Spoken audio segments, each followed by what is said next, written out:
Complement. So this one is very pretty colour combination, মানে এত colour use করা হয়েছে, বা তারপর মনে হচ্ছে শাড়িটার সৌন্দর্য মানে আরো বেড়েই গিয়েছে।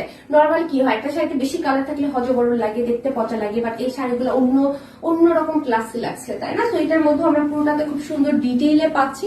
অল ওভার হচ্ছে একদম সিকোয়েন্সের কাজ, বিভিন্ন সাইজের সিকোয়েন্স এখানে দেওয়া হয়েছে। মোটিভ গুলো খুব সুন্দর, কালার যেমন সুন্দর, একদম মাল্টিটোনে থাকছে। ফ্লোরাল থেকে শুরু করে বরফি প্যাটার্ন থেকে শুরু করে সবকিছুই আমরা পুরোটা শাড়িতে পাচ্ছি। পাড়ের মধ্যে চমৎকার কাজের সাথে গোটা পাতে লেস থাকছে খুব সুন্দর। এটা হচ্ছে আমাদের আঁচলের পোর্শন, একদম খুবই গর্জিয়াস টাসেল করা থাকছে। ব্যাক পোর্শন এবং ফলস করে দেওয়া আছে। ডিটেইল আমার কাছে মনে হয় শাড়িগুলা যেহেতু মানে থাকে না, এগুলো কিন্তু এলিট ক্লাস শাড়ি, সো এই শাড়িগুলো হচ্ছে দেখতে না দেখি এটা সৌন্দর্য লাইভে আসলে পুরোটা একদম বুঝতেই পারবেন না। ওকে, সুপার ডুপার হিট। হ্যাঁ, শামসুন নাহার পলি আপু লিখেছে অনেকদিন পর তোমাদের লাইভ দেখছি, কেমন আছো মামুনিরা? আমি আলহামদুলিল্লাহ ভালো আছি, তাই না? মানে ভেরি প্রিটি।